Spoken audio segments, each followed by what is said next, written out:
Welcome to this week's edition of In The Dugout. We've got Richard Horne, new Dons head coach, and Dante alongside him. Dante, you applied for the Dons head coach job, didn't you, when the position became vacant? Firstly, why did you apply for the job, and then what do you think you could have done if you had got the job? I applied for the job because I thought I could help Doncaster using my playing experience to get them through the 3 leagues that make up the game rugby league. So what would you have done then if you had got the head coach's job? What would you have changed maybe that was going wrong at the start of the season? I would have made sure they were doing different attacking and defending techniques while training. Is that what you think's gone wrong, where maybe a few defensive errors have let us down earlier in the season? Well, I'm not sure really, but I think we could do practicing lots of defence like we do in my rugby team.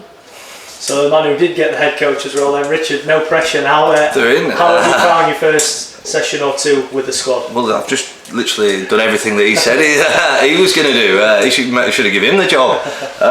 No, it's been great. Again, just working on, not looking to change everything too quick. Do you know what I mean? I don't want to make big changes and not be able to apply them on the field. But we have, that's one area that we have looked at defensively, looking at our contact, our wrestle, our speed to ground. Just looking at that ruck area where we can improve, and again that'll help us massively in having energy to play some rugby. Is it a case for you at this stage of getting to know personalities as well as the players' performances on the pitch? Yeah, certainly. There's a few boys here that I've only just met. Again, the drills that I'm doing in training just gives me an opportunity to have a look at the skill set, their attitude in training, and so I can go on and kick on from there. You were at the game Sunday, a battling point in the end against Barrow, wasn't it? What did you make to the game overall?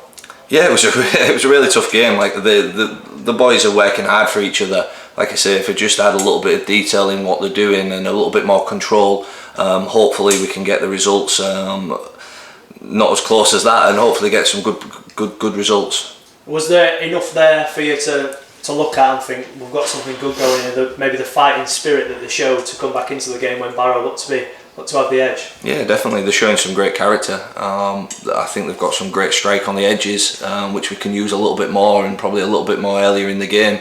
So give them some early touches and hopefully get our sets going, and we can play off the back of that.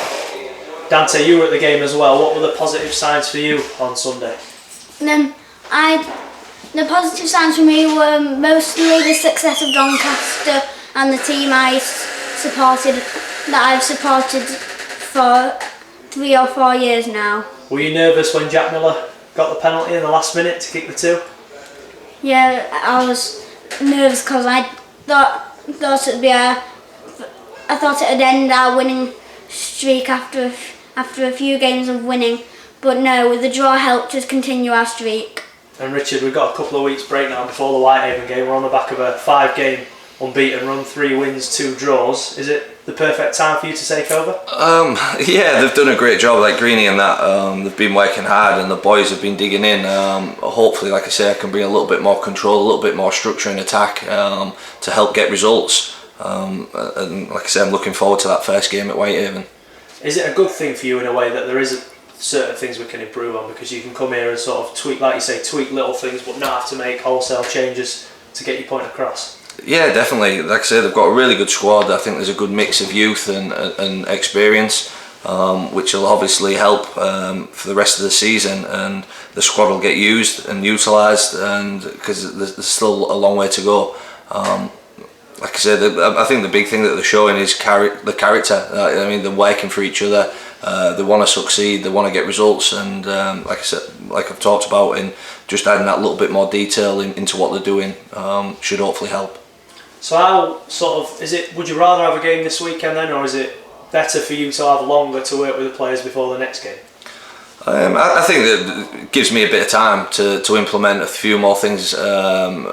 Certainly offensively, that I'd like to bring to the team, and again I get to know the boys a bit better, and like I say, have a really good look at them in training, in where I want to play them and how I want to play.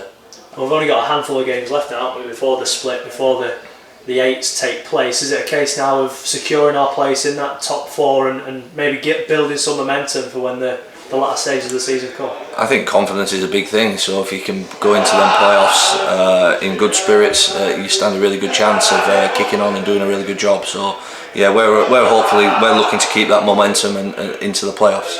And Dante, what do you think the Dons can achieve this season?